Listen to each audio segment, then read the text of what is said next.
ప్రార్థన చేసుకుని ఉదయకాలపు కుటుంబ ప్రార్థన మనం ప్రారంభించుకుందాం.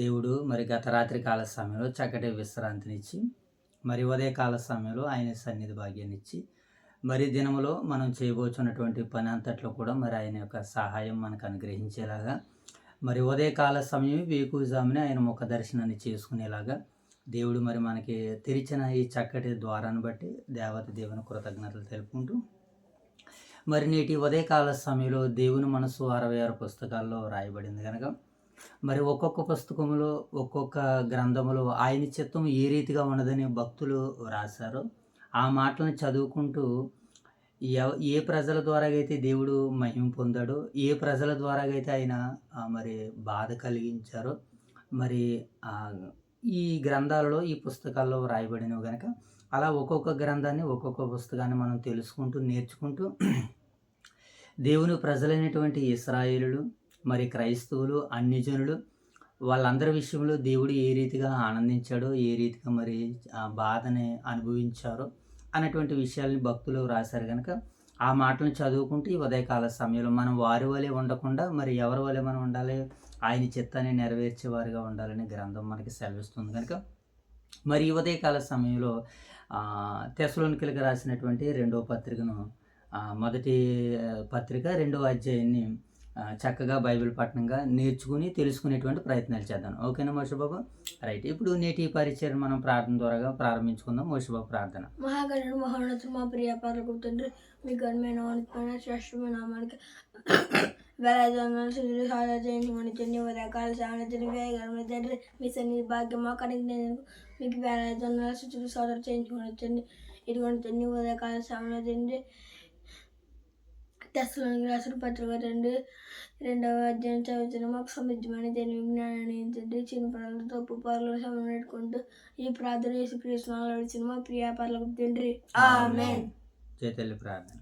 ప్రార్థనతో నామానికి వేళ తెచ్చుకున్న తండ్రి, ఈ ఉదయకాల సమయం నీ పాస్ అయిపోయింది ఎంత ఉన్నా తండ్రి, ఈ ఉదయకాల సమయం వేగురమైతే మీరు సన్నిధానం నీకు అల్లదవని తెచ్చుకున్నాను తండ్రి. ఉదయకాల సమయం దేవాశ్రం రాసిన పత్రిక తండ్రి 2వ అధ్యాయం చదువుకుంటున్నాను తండ్రి. 2వ అధ్యాయంలో తండ్రి మీరు అలా చెప్తున్నారు తండ్రి, అవన్నీ మీరు ఇలా చేయండి.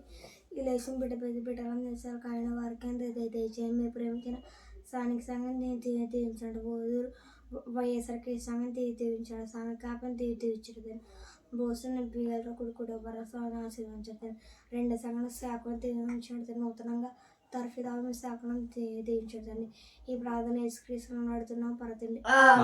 ఏమో ప్రార్థన. మహాగణుడువైన మా తండ్రి, మహోన్నతుడైన మా దేవ, పరిశుద్ధుడైన మా తండ్రి, మీ ప్రేమ కలిగిన నామానికే కృతజ్ఞతలు ప్రభువా. తండ్రి, గత కాలంలో మీ సహాయమును సహకారాన్ని మాకు అనుగ్రహించి ఉదయకాల సమయంలో వేకుజామునే మీ సన్నిధి భాగ్యాన్ని ఇచ్చినందుకు కృతజ్ఞతలు ప్రభువా. తండ్రి, ఈ సమయంలో ప్రార్థించిన 20 బిడ్డలని జ్ఞాపకం చేసుకుంటున్నాం తండ్రి. అలాగే ప్రభు, మీరు మమ్మల్ని ప్రేమించి ఇచ్చినటువంటి స్థానిక సంఘాలని, సంఘ బిడ్డలని ఈ ఉదయకాల సమయంలో జ్ఞాపకం చేసుకున్నాం తండ్రి.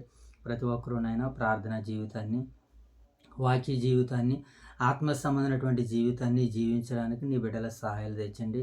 లోకంలో ఉన్నటువంటి క్షణికానందాల వైపునైనా నీ పిల్లలు ఎవరు వెళ్లకుండా నిత్యము నాయన మీ అందుండి ఆనందించే సంతోషాన్ని, నాయన బాధే లేని, దుఃఖమే లేని నాయన ఆనందం మీలో ఉన్నది నాయన. ఆ ఆనందాన్ని నీ బిడ్డలు నాయన, నీ పిల్లలందరూ పొందుకునేలాగానే మీ సహాయాన్ని దయచేయమని వేడుకుంటూ, ఈ దినములో నాయన నీ బిడ్డలు చేస్తున్నటువంటి పనిలోను పరిచర్లోను మీ సహాయాలు దయచేయమని వేడుకుంటున్నాం తండ్రి.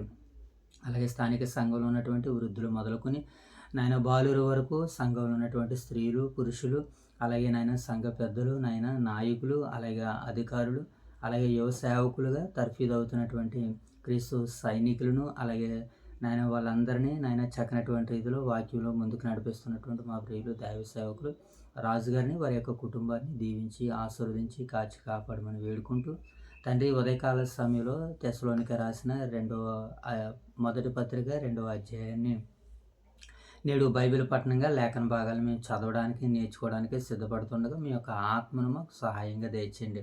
అలాగే ప్రభా, ఈ మాటలు వింటున్నటువంటి నీ బిడ్డలందరికీ మీ సహాయాలు తెచ్చండి. ఎంత సమయాన్ని అయితే ఈ పరిచర్య కొరకు సమయాన్ని, కాలాన్ని హెచ్చిస్తున్నారో ప్రభా, రెట్టింపు సమయాల్ని, కాలాల్ని వారి జీవితంలో దీర్ఘాయువుగా నాయన ఆరోగ్యాన్ని వారికి దయచేయమని వేడుకుంటూ ప్రార్థన చేస్తున్నాం తండ్రి. అయ్యా తండ్రి, ఉదయకాల సమయంలో జరగబోతున్న ఈ పరిచర్య అంతయు నాయన మీకు మహిమకరంగా, మా అందరికీ దీవెనకరంగా, ఆశీర్వాదకరంగా మీరు జరిగించమని, నడిపించమని మా ప్రభు అయిన యేసుక్రీస్తు వారి నామంలో ఈ ప్రార్థన మీకు సమర్పిస్తున్నాము తండ్రి. ఆమేన్. రైట్, మంచిది నాయన. మరి ఉదయకాల సమయంలో తెస్సలోనికీయులకు రాసినటువంటి పత్రిక నుంచి మనం దేవుని వాక్యాన్ని వింటున్నాం కదా. నేను ఉదయకాల సమయంలో మరి తెస్సలోనికి రాసినటువంటి పత్రిక యొక్క పరిచయాన్ని, నేపథ్యాన్ని, సందేశాన్ని, సారాంశాన్ని మొదటి అధ్యాయం నుంచి మనం నేర్చుకోవడం జరిగింది.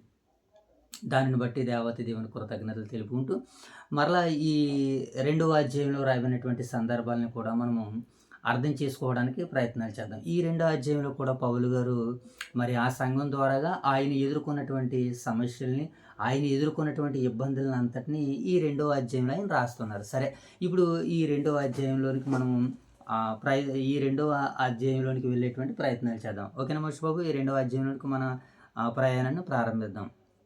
మొదటికి ఈ పత్రికను పౌలు గారు ఎవరికి రాస్తున్నారు? తెస్సలోనిక సంఘాలకి రాస్తున్నారు. పౌలు ఎన్నో ప్రయాణంలో దీన్ని సంఘాన్ని స్థాపించారు అనుకున్నాం. 2వ ప్రయాణంలో. Very good. అలాగే ఈ పత్రికని ఇప్పుడు రాశారైన ఎక్కడి నుంచి రాశారంటే కొరింథీ పట్టణం నుంచి ఆయన ఈ పత్రికను రాశారు. ఎన్నో సంవత్సరంలో ఈయన రాశాడు? 50 నుంచి 51 లోపు. అంటే ఆయన ఈ పత్రికను రాశాడని, ఎక్కడి నుంచి రాశాడంటే కొరింథీ పట్టణం నుంచి రాశాడని ఈ అధ్యాయ నేపథ్యాన్ని, ఈ పత్రిక నేపథ్యాన్ని చూసాం కదా. ఇప్పుడు ఈ 2వ అధ్యాయ నేపథ్యాన్ని మనం చూద్దాం. పౌలు గారు ఈ పత్రిక నేపథ్యం మనకి ఏంటంటే విశ్వాసులపై తనకు ఉన్నటువంటి ప్రేమని చూపిస్తున్నట్లుగా ఈ అధ్యాయం మనకు సెలవిస్తుంది. ఓకేనా? ఈ అధ్యాయము విశ్వాసులపై తన ప్రేమని, అలాగే తన హృదయాన్ని, అలాగే పౌలు తన పరిచర్యని సమర్థించుకుంటూ రాసినటువంటి అధ్యాయమే ఈ 2వ అధ్యాయం. ఇక దీంట్లో ఈ 2వ అధ్యాయంలో సుమారుగా 20 వచనాలు ఉన్నాయి. ఈ 20 వచనాలని టూకీగా ఒక 3 భాగాలుగా మనము మాట్లాడుకుంటే, దాంట్లో మొదటి భాగం 1 నుంచి 6 వచనాలు మనకి పౌలు యొక్క సేవ, పౌలు గారి యొక్క స్వభావము ఈ మొదటి 6 వచనాల్లో మొదటి భాగంలో మనకి కనబడుతుంది. ఓకేనా? అలాగే మా సేవ స్వార్థంతో కాదు, మేము మోసం చేయలేదని ఈ అధ్యాయంలో అయిన తన యొక్క పరిచర్యను కొనియాడుకుంటూ విశ్వాసాలని ప్రోత్సహించుకుంటూ రాస్తున్నటువంటి అధ్యాయమే ఈ 2వ అధ్యాయం. ఓకేనా మనిషి బాబు? మనుషులను సంతోషపెట్టలేదు ఆయన ఈ అధ్యాయంలో రాస్తూ. మనుషులను సంతోషపెట్టకుండా మరి దేవుని సంతోషపెట్టినట్లుగా ఈ 2వ అధ్యాయాన్ని ఆయన రాస్తున్నట్లుగా మనకు కనపడుతుంది. అలాగే మనుషులను కాకుండా దేవుని సంతోషపెట్టడానికి ఈ 2వ అధ్యాయాన్ని ఆయన ప్రారంభిస్తూ రాస్తున్నటువంటి మాటలు 1 నుంచి 6 వచనాలు. ఇది మొదటి భాగం. ఇక 2వ భాగాన్ని మనం ఆలోచన చేసినప్పుడు 7 నుంచి 12 వచనాలు. పౌలు గారు తన ప్రేమని తల్లిదండ్రుల ప్రేమతో పోలుస్తూ మాట్లాడుతున్నాడు అనమాట. అవును కదా, లోకంలో తల్లిదండ్రుల ప్రేమను పొందినటువంటి బిడ్డలకి ఎలాంటి ఆలోచన ఉద్దేశాలు ఉంటే మనకు అందరికీ తెలుసు. ఇక్కడ కూడా పౌలు గారు మాట్లాడుతూ తన పరిచర్యని తల్లితోనూ తండ్రితోనూ పోల్చి మాట్లాడుతున్నాడు. ఓకేనా? పౌలు తనను ఎలా పోల్చుకుంటున్నాడు అనమాట. ఏమని? పాలిచ్చు తల్లి తన పిల్లలను కాపాడినట్లు, తండ్రి తన పిల్లలను ప్రోత్సహించినట్లు సేవలో ప్రేమ, కష్టపడడం, త్యాగం కనిపిస్తాయని ఈ 2వ అధ్యాయంలో ఆయన మరి సంఘానికి రాస్తున్నటువంటి మాటలుగా మనకి కనబడుతుంది. ఇక 3వ భాగాన్ని మనం చూసినప్పుడు సువార్త ప్రభావము, బాధలు. సువార్త ప్రభావము, దాని యొక్క బాధలు ఏ రీతిగా ఉంటాయో 13 నుంచి లాస్ట్గా 20 వచనాల వరకు ఈ అధ్యాయాన్ని పౌలు గారు రాశారు. మరి సువార్త ప్రభావం, బాధలు ఎలా ఉండంటే వారు వాక్యాన్ని దేవుని వాక్యంగా స్వీకరించారు. ఎవరు? వాక్యం వినేటువంటి వారు వాక్యాన్ని దేవుని వాక్యంగా వారు స్వీకరించారు. బాధలు ఎదుర్కొన్నారు కానీ దేవుని వాక్యం వారిని ఏం చేసింది? స్థిరంగా వాక్యంలో నిలబెట్టిందని పౌలు గారి మాటలో వ్రాస్తున్నారు. ఆయన విశ్వాసంలో నిలబడ్డారు. కష్టాలు వచ్చినా, బాధలు వచ్చినా విశ్వాసంలో వీళ్ళందరూ కూడా ఏం చేశారు? నిలబడ్డారు. అందుకనే మీకు ఏమండి మీకు కిరీటము, మీరే మా కిరీటం అని పౌలు గారు ఈ అధ్యాయంలో మాట్లాడుతున్నారు అన్నమాట. ఎవరిని? విశ్వాసులందరినీ ఉద్దేశించి. ఇక వివరణలోనికి వెళ్ళి మనం ఆలోచన చేయగలిగినట్లయితే నేపథ్యం చూసాము దీంట్లో. అలాగే సారాంశాన్ని చూస్తున్నాము. ఈ 20 వచనాల సారాన్ని మనం చూసినప్పుడు మనకు కొన్ని మాటలు అర్థమవుతాయి. పౌలు గారు ఏమంటున్నారంటే, మేము మోసం చేయలేదు అని అంటున్నారు. వారి సేవలు ఏమి లేదట, మోసం లేదు, నిస్వార్థం లేదు, గర్వము లేదు. ఆయన చేసేటువంటి సేవలో ఏమేమి లేవట, మోసము లేదు, స్వార్థము లేదు, గర్వము లేదు. అంటే సువార్తలో ఇవేమి ఈ 3 కనపడకూడదని పౌలు గారు తన యొక్క ఉద్దేశంగా ఈ 2వ అధ్యాయంలో మాట్లాడుతున్నారాయన. కనుక నేడు మనం సువార్తలో మనం చేసేటువంటి సువార్తలో కొద్దో గొప్ప మనకి ఏముంటుందంటే మోసం చేస్తూ ఉంటుంటాం. కనుక ఈ మోసపూరితమైనటువంటి ఆ సువార్తని మనం ఈ మోసాన్ని జోడి చేయకూడదు. అది సువార్తనంటే స్వచ్ఛమైనది, దేవుని సేవ, దానిని మనము కల్తీ చేయకూడదు, దాన్ని మోసం చేయకూడదు. ఇక రెండవది, స్వార్థం ఉండకూడదు. సేవ అనగానే స్వప్రయోజనాన్ని విచారించుకోదు. ప్రేమ అన్నాడు కనుక మనము సత్యవాక్యాన్ని సువార్త విషయంలో ఒకవేళ స్వార్థపరులుగా కానీ ఉంటే కనుక మనం దాన్ని ఏం చేసుకోవాలి, చెక్ చేసుకోవాలి. దేవుని సన్నిధిలో దాన్ని మనము విడిచిపెట్టేసుకోవాలి. నెక్స్ట్ వన్, గర్వము ఉండకూడదు. దేవుని పనులు, దేవుని పరిచర్యలు ఆటోమేటిక్గా అతిశయం కలుగుతూ ఉంటుంటుంది, గర్వపడుతూ ఉంటుంటాం. కానీ దాన్ని మనం ఏం చేసుకోవాలి, దేవుని చేతులకి అప్పగించేసుకోవాలి. అలాంటి గర్వాన్ని, ఆహాన్ని మనలో లేనట్టుగా మన ప్రార్థనలో ఎప్పుడు కూడా జ్ఞాపకం చేసుకోవాలి. సో ఈ విషయాన్ని పౌలు గారు రాస్తున్నారు. మనుషుల్ని సంతోషపెట్టినట్టయితే నేను క్రీస్తు దాసుడిని కాను అని ఈ అధ్యాయంలో ఆయన ఎక్స్ప్లెయిన్ చేస్తున్నాడు. అలాగే ప్రేమతో కూడినటువంటి సేవ ఏనని మొషిపెట్టి ప్రేమతో కూడినటువంటి సేవ. ఆ సేవ ఏం చేస్తుందంటే మరి ఆ సేవ ప్రేమతో కూడినటువంటి చేసేటువంటి సేవ అది ప్రభావితం అవుతుందని పౌలు గారు తెలియజేస్తున్నారు. తల్లి లాంటి ప్రేమ, తండ్రి లాంటి బోధన, నిజమైన సేవ ప్రేమించడంలో ఉంటుందని పౌలు గారు మాట్లాడుతున్నారు. బాధల మధ్య విశ్వాసము, విశ్వాసం ఉన్న చోట బాధలో పరీక్షలు కూడా ఉంటాయి. ఓకేనా? బాధల మధ్య ఏమో విశ్వాసం, విశ్వాసం ఉన్న చోట ఏముంటుందంట, ఏమండి, పరీక్షలు ఉంటాయని పౌలు గారు ఈ అధ్యాయంలో రాశారు.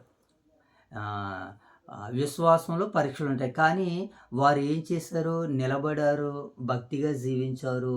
ఈ తెస్సలోనికలో ఉన్నటువంటి సంఘ బిడ్డలని పౌలు గారి మాటలను రాస్తున్నారు. ఇక ఈ అధ్యాయ సందేశాన్ని మనకి ఏమని సందేశం ఇస్తుందని జాగ్రత్తగా ముగింపు మాటలోనికి వెళ్తే, ఏమంటే దేవుని సంతోషపరిచే సేవ చేయాలని ఈ 2వ అధ్యాయం మనకి మొదటిగా సెలవిస్తుంది. ఎవరిని సంతోషపెట్టాలి మోషే బాబు? మనము దేవుని సంతోషపెట్టే బోధ చేయాలి, సేవ చేయాలని. మనుషుల కోసమైతే కాదు, దేవుని కోసమే సేవ చేయాలి.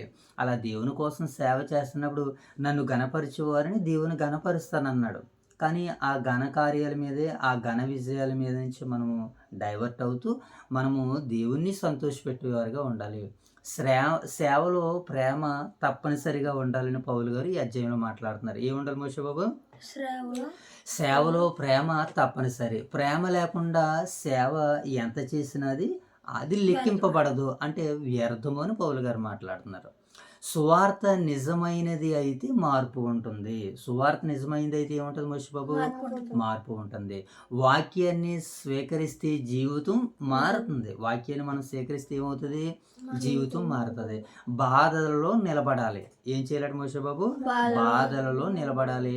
పరీక్ష వచ్చిన విశ్వాస విషయంలో తగ్గిపోకూడదు. సేవకుని హృదయం ప్రేమతో నిండి ఉండాలి. సేవకుని హృదయం ఎలా ఉండాలి? ప్రేమతో నిండి ఉండాలి. సేవ అంతటా కూడా కేవలం బోధ మాత్రమే కాదు, ప్రేమతో జీవించడం కూడా విశ్వాసులకి నేర్పాలని ఈ అధ్యాయం మనకి సెలవిస్తుంది. ఓకేనా మోషే బాబు? ఇది 2వ అధ్యాయ నేపథ్యము, సారాంశము, సందేశము, వివరణ. Okay, right. ఇంతవరకు మనకి బాగానే అర్థమైంది కదా. ఇప్పుడు ఈ అధ్యాయంలో రాబడినటువంటి లేఖన భాగాలను చదువుకుంటూ నేటి పరిచర్యను మనం త్వరగతిగా ముగించుకునేటువంటి ప్రయత్నాలు చేద్దాం. ఎన్నో అధ్యాయము? Very good. 2వ అధ్యాయం నుంచి మనం చదవాలి కదా. సహోదరులారా, మీ యొద్ద మా ప్రవేశము వ్యర్థము కాలేదు కానీ మీరు ఎరిగి ఉన్నట్టు మేము ఫిలిప్పీలో ముందుగా శ్రమపడి అవమానం పొంది ఎంతో పోరాటముతో దేవుని సువార్తను మీకు బోధించుటకై మన దేవుని యందు ధైర్యము తెచ్చుకుంటామని మీకు తెలియను. వీళ్ళు దేవుని వాక్యాన్ని బోధించడానికి ఏం తెచ్చుకున్నారట వీళ్ళు? ధైర్యం. ధైర్యాన్ని తెచ్చుకున్నాడు. అది ప్రతి సేవ చేసేటువంటి సేవకులకి, దేవుని పిల్లలకి, దేవుని పనివారికి ఏముండాలంటే ధైర్యం ఉండాలి. ఎప్పుడు మనకు ధైర్యం కలుగుతుంది? సువార్త పక్షాన మనము శ్రమ పడితే మనకు ధైర్యం వస్తుంది. ఆటోమేటిక్గా వాక్యంలో ద్వారా ధైర్యం రావాలంటే ఎవరికి ధైర్యం రాదు. వాక్యంలో మనకి ధైర్యం రావాలంటే సువార్త పక్షాన శ్రమ పడాలి. అలా శ్రమ పడినటువంటి వీరికి ఏమొచ్చింది ఇప్పుడు? ధైర్యంతో మేము మీకు సువార్తను ప్రకటించాం. ఇంతకీ వీళ్ళు ఏం శ్రమ పడ్డారో, ఏం అవమానం పడ్డారో అంటే వీళ్ళు ఎంతగా అవమానింపబడ్డారంటే మోషే బాబు, స్కూల్లో నీ షర్ట్ ఇప్పేసి స్కూల్లో నిన్ను నిలబెట్టారనుకో నీకు ఎలా ఉంటుంది? గౌరవమా అవమానమా? స్కూల్లో స్కూల్లో ఒక షర్ట్ ఇప్పితే నీకు ఎలా ఉంటుంది? అవమానంగా ఉంటుందా? ఆనందంగా ఉంటుందా? చెప్పాలన్నమాట. అవమానంగా ఉంటుంది కదా స్కూల్లో ఏమంటే స్కూల్లో ఎంతమంది ఉంటారు? మీ విద్యార్థులు మాత్రం ఉంటారు, బయట ఉన్నవారు ఉంటారా? కానీ పౌలు గారికి తనతో పాటు ఉన్నటువంటి శీల గారిని ఏం చేశారంటే వస్త్రాలు తీసేసి వారిని బెత్తాలతో కొట్టారు. ఎక్కడ? ఈ ఫిలిప్పి పట్టణంలోనే. అంతటి అవమానాన్ని సహించారు వీళ్ళు. ఆ అవమానాన్ని కూడా ఏం చేయలేదు వీళ్ళు? లెక్క చేయలేదు. దాన్ని నిర్లక్ష్యం చేశారు. కారణం ఏంటంటే అవమానాల తర్వాత ఉన్న ఆనందాన్ని చూశారు. ప్రభు అయిన యేసుక్రీస్తుల వారు కూడా మాట్లాడుతూ ఆయన తన ఎదుట ఉంచబడిన ఆనందం కొరకు అవమానాన్ని ఏం చేశారు? ఆయన నిర్లక్ష్యం చేశాడు.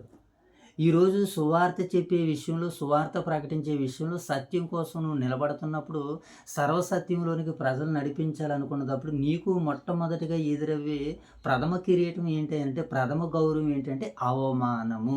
అక్కడ నుంచి స్టార్ట్ అవుతుంది నీకు దేవుని పనిలో, దేవుని పరిచర్యలో విజయం పరంపర.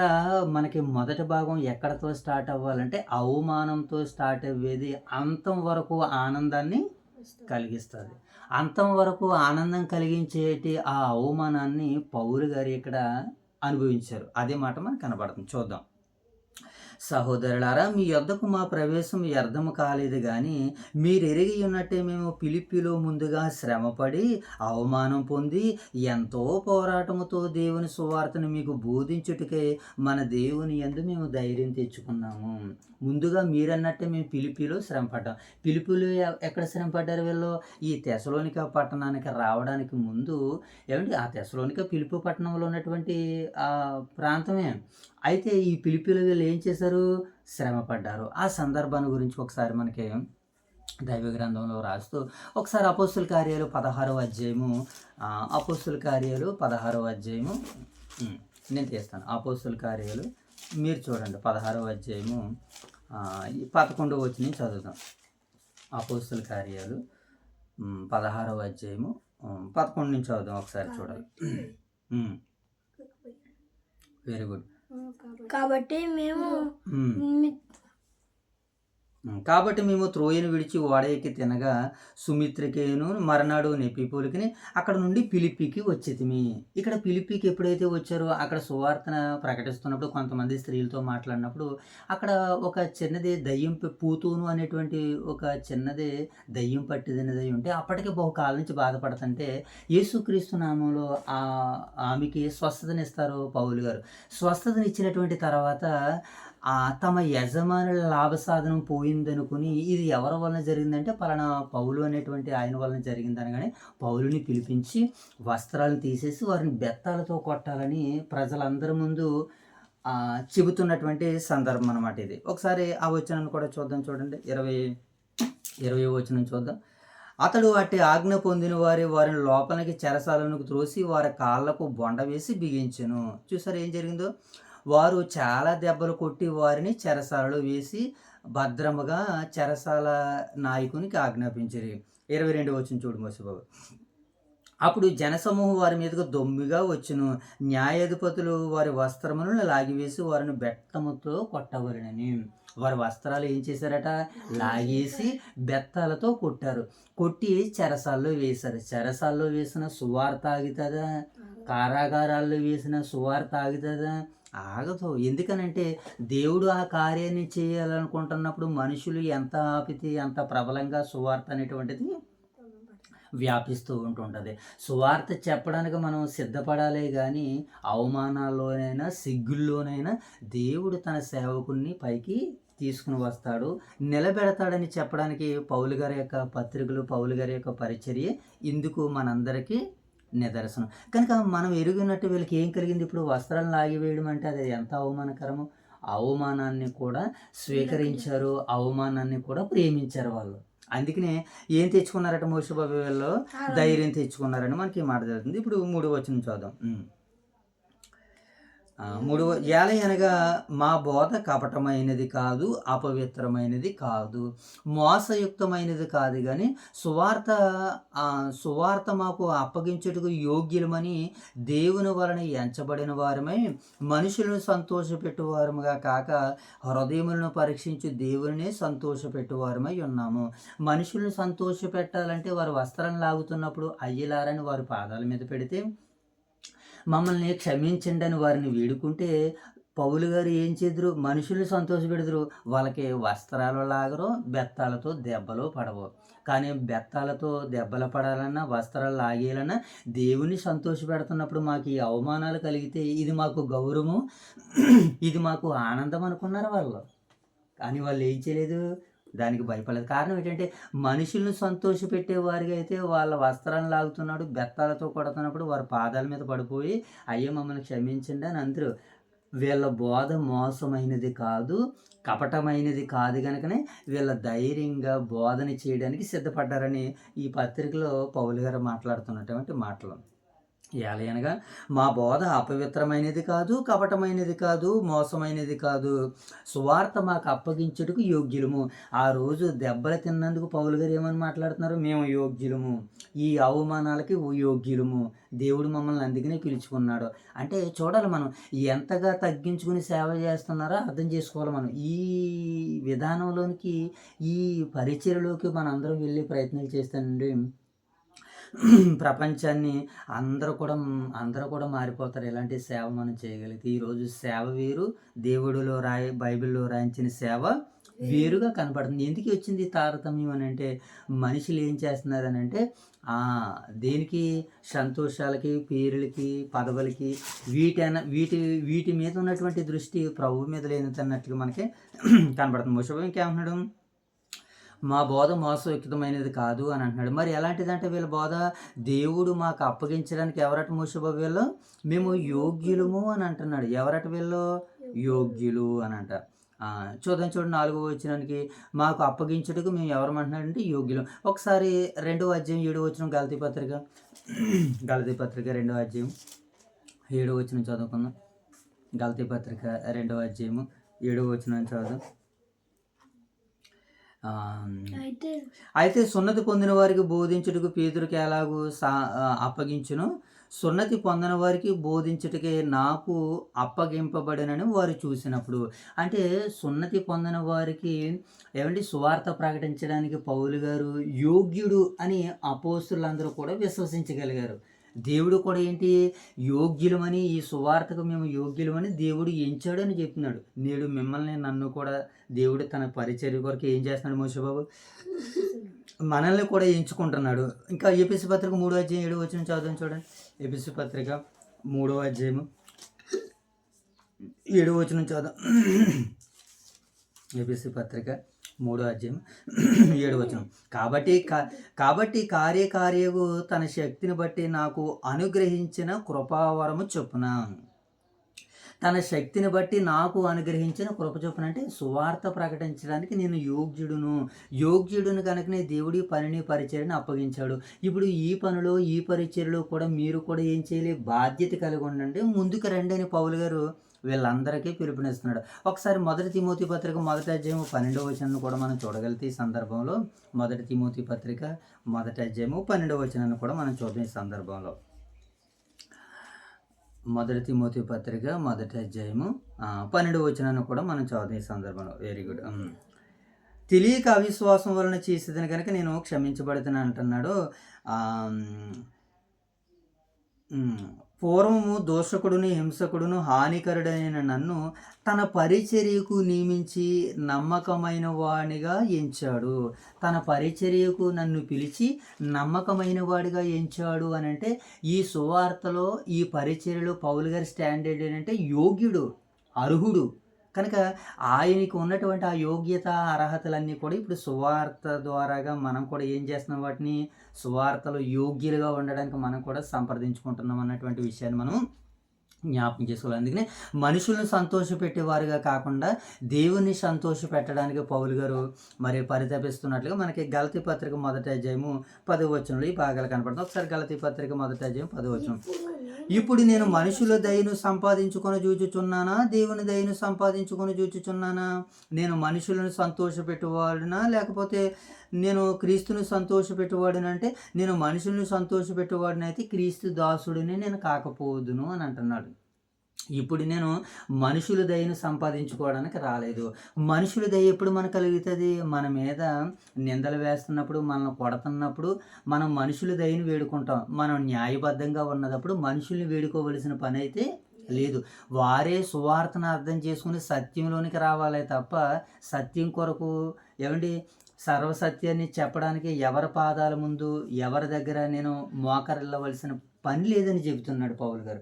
మనుషుల్ని సంతోష పెట్టనని అంటున్నాడు. కానీ వాస్తవానికి మనం మనుషుల్ని సంతోషపెట్టాలి. ఎవరిని? మన స్థానిక బిడ్డలని, సహోదరుని మనం సంతోషపెట్టే పనులు చేయాలి. కనుక సంతోషపెట్టే పని వేరు. ఇక్కడ పౌలు గారు ఏమని మాట్లాడుతున్నారంటే, పౌలు గారు మాట్లాడే విధానం వేరు. నేను మనుషులను సంతోషపెట్టాను అంటున్నాడు. ఎప్పుడు? ఆయన ఒంటి మీదకి గాయాలు దెబ్బలు వచ్చినప్పుడు నన్ను క్షమించండి, మన్నించండి అని తన సువార్తను తక్కువ చేసి మాట్లాడడం లేదు. కారణం ఏంటంటే ఆయన చేసేటువంటి సేవలో యథార్థత ఉంది, నీతి ఉంది, న్యాయం ఉంది అన్నటువంటి విషయాలు మనకి అర్థం కావాలి. ఇక దీన్ని మనం పురస్కరించుకుని 1 సమూయేలు గ్రంథము 16:7 అంటాడు దేవుడు. 1 సమూయేలు గ్రంథము 16:7 సమూయేలు గారి ద్వారాగా దేవుడు తన చిత్తాన్ని ఏ రీతిగా బయలుపరుస్తున్నాడో ఒకసారి మనం చూద్దాం. మనుషుల గురించి మాట్లాడుతూ 16:7 చదువుదాం. అయితే యెహోవా సమూయేలుతో ఎలాగో సెలవిచ్చును, అతని రూపమును అతని ఎత్తును లక్ష్య పెట్టకము. మనుషులు లక్ష్య పెట్టు వాటిని యెహోవా లక్ష్య పెట్టడు. నేను అతనిని త్రోసివేసేదను. మనుషులు లక్ష్య పెట్టి ఉన్నవి, దేవుడు లక్ష్య పెట్టేవి ఉన్నవి. కనుక ఎప్పుడు మనుషులను సంతోషపెట్టాలో అప్పుడు మనం సంతోషపెట్టాలి. ఎప్పుడు మనుషుల దగ్గర మనము మనుషుల కంటే దేవుడు ఎంత గొప్పవాడో చూపించాలి. అందుకు పేతురు, మీ మాట వినుట కంటే దేవుని మాట వినుట మీ దృష్టికి న్యాయమా? కనుక మేము ఏం చేస్తామంటే, దేవుడు మమ్మల్ని ఎలాగైతే ఉండమన్నాడో, దేవుడు ఏదైతే చేయమంటాడో అదే మేము చేస్తామని విరోధుల్ని ఎక్కడక్కడ మరి వీళ్ళు తగ్గినట్టుగా మనకు కనపడదు. అలాగే వీళ్ళందరూ కూడా ఏం చేశారు మోసేబాబు? అలాగే వీళ్ళు సువార్తను ప్రకటించారు. మనుషులు పై రూపాన్ని చూస్తారు కానీ మనుషుల్ని మనం సంతోషపెట్టేవారుగా ఉండకూడదు. దేవుడు హృదయాలను పరీక్షిస్తాడు. దేవుని యందు విశ్వాసం ఉంచేటువంటి వారిని మనం ఏం చేయాలి? సంతోషపెట్టాలి. వాక్యం ద్వారా చక్కటి వాక్యం చెప్పి విశ్వాసుల్ని సంతోషపెట్టు.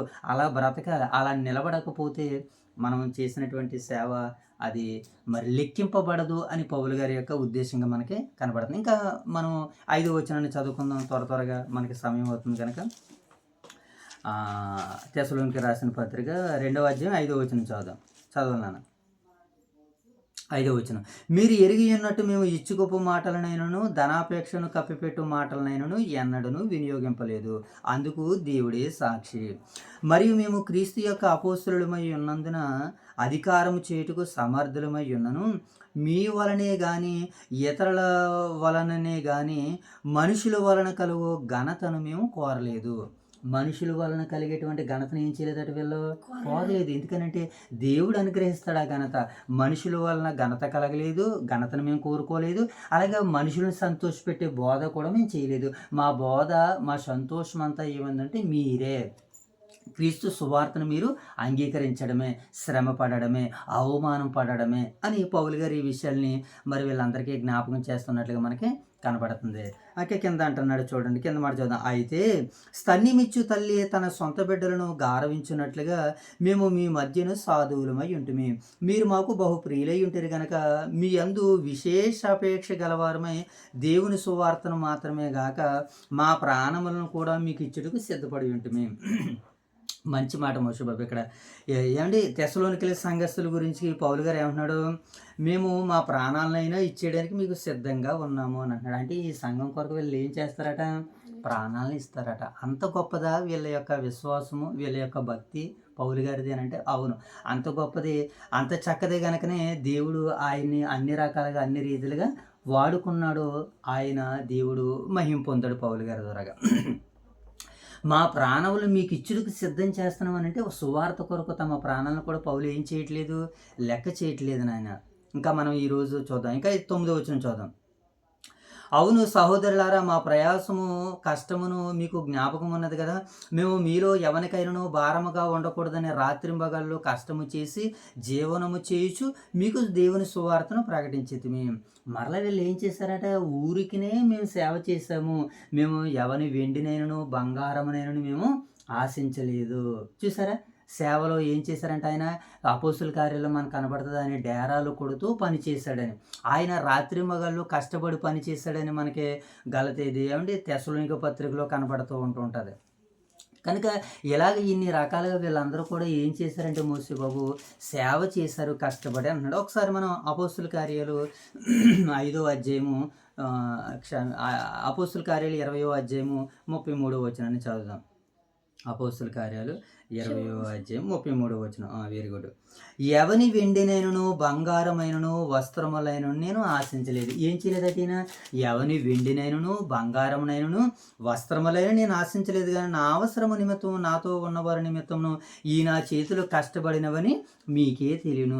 ఈ నా చేతులు ఏం చేయబడ్డాయి, కష్టపడ్డాయని మీకే తెలియను అంటున్నాడు. అంటే ఆయన కష్టపడి సేవ చేశాడు కనుకనే ఎవరిని సంతోషపెడతలేదు, ఎవరి దయని ఆయన కోరడం లేదు. దేవుడే ఎవరి హృదయాలు కఠినపరచబడాలన్నా, ఎవరి హృదయాలు తెరవబడాలన్నా దేవుడు ఏ రీతిగా ఎదుటివారు ద్వారాలు తెరిచేంత వరకు నన్ను రాళ్లతో కొట్టినా, బెత్తాలతో కొట్టినా, వస్త్రాలు లాగివేసినా అది దేవునికే మహిమ చెల్లును కాకని పౌలు గారు మాట్లాడుతున్నటువంటి మాటగా మనకి కనబడుతుంది. ఇక తర్వాత వచనాన్ని మనం చదివేసుకుందాం. తర్వాత వచనం ఏమనుంది, 10వ వచనం చదువుదాం చూడండి.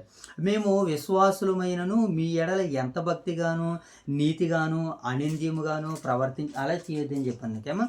ఎంత భక్తిగాను నీతిగాను అనింద్యముగాను ప్రవర్తించుతుమో దానిని మీరు సాక్షులు, దేవుడును సాక్షి. తన రాజ్యమునకు మహిమకు మమ్మను పిలుచుచున్న దేవునికి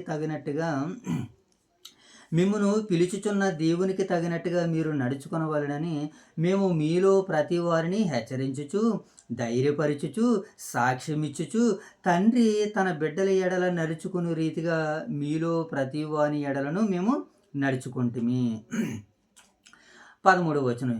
ఆ హేతువు చేతను మీరు దేనిని గూర్చి వర్తమాన వాక్యమును మా వలన అంగీకరించినప్పుడు మనుషుని వలన కలిగినదని ఎంచగా నిజముగా ఉన్నట్టు దేవుని వాక్యం అనే దానిని అంగీకరించితిరి గనుక మేమును మానక దేవునికి కృతజ్ఞతాస్తుతులు చెల్లించుచున్నాము. ఆ వాక్యమే విశ్వాసులైన మీలో ఏం చేస్తుంది అంటున్నాడో, కార్యసిద్ధి కలగజేస్తుందని పౌలు గారు మాట్లాడుతున్నాడు. అవును సహోదరులారా, మీరు యోదయలో క్రీస్తు యేసునందున్న దేవుని సంఘమును పోలి నడుచుకుని వారైతిరి. వారు యూదుల వలన అనుభవించినట్లే శ్రమలు మీరుని మీ సొంత దేశస్తుల వలన అనుభవిస్తున్నారు. అంటే సువార్తలో వీళ్ళకి ఎదురైనటువంటి ఆ కష్టాలని, ఆ బాధలను అన్నింటినీ పౌలు ఏం చేస్తున్నాడు, మోషేబాబు జ్ఞాపకం చేస్తున్నాడు. కనుక ఈ విషయాలన్నింటినీ మనం జ్ఞాపకం చేసుకుంటున్నప్పుడు మనకి కూడా ఏమర్థం అవుతుంది అని అంటే, మరి అపోస్తులు మరి దేవుని యొక్క పరిచర్య కొరకు వారు ఎంతగా వాడబడ్డారో ఇక్కడ ఈ మాటల్లో మనకి కనబడుతుంది. ఒకసారి అపోస్తుల కార్యాలు 8వ అధ్యాయము 3వ వచనం చదువు. అపోస్తుల కార్యాలు 8వ అధ్యాయము 3వ వచనాన్ని చదువుదాం. అపోస్తుల కార్యాలు 8వ అధ్యాయము 3వ వచనంలో మనకి ఈ రీతిగా రాయబడింది. ఒకసారి గలతీ పత్రిక 1వ అధ్యాయము 12వ వచనం చదువు. ఈ సందర్భంలో గలతీలకు రాసినటువంటి పత్రిక 1వ అధ్యాయము 12వ వచనం చదువు. గలతీ పత్రిక 1వ అధ్యాయము 12వ వచనంలో మనకి ఆ మాటలు కనబడతాయి. ఓకే, ఇక మనం ఇంకా ఈ మాటలు మనం అర్థం చేసుకుంటూ ముందుకు వెళ్ళిపోతున్నప్పుడు మరి అనేక మాటలు మనకు కనబడుతూ ఉంటాయి కదా. ఇంకా ఇప్పుడు మనం ఇక్కడికి వెళ్ళిపోదాం. మరలా తెస్సలోనికీయులకు రాసిన పత్రికలో ఆ చివరి వచనాలు మనం చదివేసుకుందాం. 14వ వచనం. అవును సహోదరులారా, 15వ వచనం చదువుకుందాం. అందుకు యూదులు తమ పాపములను ఎల్లప్పుడూ సంపూర్తి చేయుచున్నారు. తర్వాత మాట మన ప్రభు అయిన యేసును ప్రవక్తలను చంపి మమ్మల్ని హింసించి అన్యజనులు రక్షణ పొందుటకై వారితో మేము మాట్లాడకుండా మమ్మను ఆటంకపరచుచు దేవునికి ఇష్టలు కాని వారును మనుషులందరికీ విరోధులనై ఉన్నారు. దేవుని ఉగ్రత తుదముట్ట వారి మీదకి వచ్చును గాకని పౌలు గారు మాట్లాడుతున్నారు. ఇక 17 వచనం మనం చదువుకుందాం సహోదరులారా. మేము శరీరమును బట్టి కొద్ది కాలం మిమ్మల్ని ఎడబాసి ఉన్నను, మనస్సును బట్టి మీ దగ్గరగా ఉండి మిగుల అపేక్షతో మీ ముఖము చూడవలనని మరీ ఎక్కువగా ప్రయత్నం చేసేది. కాబట్టి మేము మీ యొద్దకు రావాలని ఉంటిని. పౌలను నేను పలుమార్లు మీ యొద్దకు రావాలని ఉంటిని, కానీ సాతాను మమ్మల్ని ఏం చేస్తుంది అంటున్నాడు పౌలు గారు? ఆటంకపరిచనని అంటున్నాడు. సాతాను ఏం చేస్తున్నాడు మోషే బాబు? ఆటంకపరచును. కాబట్టి ఏలయనగా మా నిరీక్షణ అయినను ఆనందమైనను అతిశయ కిరీటమైనను ఏది? మన ప్రభు అయిన యేసుక్రీస్తు రాకడ సమయమున ఆయన ఎదుటి మీరే కదా. నిశ్చయముగా మీరే మా మహిమయు ఆనందమునై ఉన్నారు. మా మహిమ ఆనందము మీరే అని మరి పౌలు గారు ఈ తెసలోనిక సంఘాన్ని మరి హెచ్చరిస్తూ, మరి క్రీస్తులో వారిని నిలబెడుతూ, క్రీస్తు కొరకు సువార్త కొరకు ఆయనకి ఎదురవునటువంటి ఆ కష్టాలని, ఆ బాధల్ని, ఆ శ్రమలని, ఆ అవమానాలని సంఘానికి జ్ఞాపకం చేస్తూ, ఒకవేళ నేను వెళ్ళిపోయిన తర్వాత అయినా, నేను చనిపోయినటువంటి తర్వాతనైనా ఒకవేళ మీ మీదకి ఏమొచ్చినా సరే మీరు ఎలా ఉండాలి? ధైర్యంగా ఉండి సువార్తను ప్రకటించండి, సేవ చేయండి అని వారందరికీ పిలుపునిస్తూ వారందరినీ మరి ప్రభువులో దేవుళ్ళు నడిపించినట్లుగా మనకి ఈ అధ్యాయం సెలవిస్తుంది. కనుక వినవాక్యాన్ని బట్టి దేవుడు మనల్ని అందరినీ ఆయన సేవలో సన్నిధిలో ముందుకు నడిపించును గాక. మహాపరిశుద్ధుడైన మా ప్రేమగల తండ్రి, దయగల దేవా, మీకు వందనాలు తండ్రి. ఉదయకాల సమయంలో చక్కటి రీతిలో మీ సన్నిధి భాగ్యాన్ని ఇచ్చినాను, మీ సన్నిధి కాంతులను ప్రకాశింపజేసినందుకు మీకు వందనాలు తండ్రి. ఈ సమయంలో తెసలోనికి రాసినటువంటి పత్రికలో ఉన్నటువంటి కొన్ని మాటలను మీరు మా వెనుకడిలో ఫలింపజేసినందుకు వందనాలు ప్రభా. ఈ మాటలు వింటున్న బిడ్డలను దీవించండి, ఆశీర్వదించండి. అలాగే ప్రభా, ఈ యొక్క సమయంలో మా యొక్క స్థానిక సంఘాలను ఓదూరు వైఎస్ఆర్ నగర్లో ఉన్నటువంటి సంఘాన్ని, సంఘ బిడ్డలను దీవించండి. నాయన రాగడ దినాల్లో నీ పిల్లలందరూ మీ అందు భయభక్తులు కలిగి సంపూర్ణంగా పరిపూర్ణంగా మీ అందుండి ఆనందించి సంతోషించడానికి, అలాగే సువార్త ప్రకటించడానికి, సువార్త ప్రకటనలో వారికి ఎదురవుతున్నటువంటి కష్టాలని, నష్టాలను ఎదుర్కొని తట్టుకుని మీ మహిమ కొరకు నిలబడే భాగ్యాన్ని సంఘానికి, సంఘ బిడ్డలకి, అలాగే దైవ సేవకులకి, నూతనంగా తర్ఫీదవుతున్నటువంటి బిడ్డలకి మీ సహాయాన్ని, మీ సహకారాన్ని అనుగ్రహించమని ఆశిస్తూ ఈ ప్రార్థన మా రక్షకుడును మీ ప్రియకుమారుడు మా ప్రభువైన యేసుక్రీస్తు వారి నామంలో ఈ ప్రార్థన మీకు సమర్పిస్తున్నాము తండ్రి. ఆమేన్. అందరికీ వందనాలు.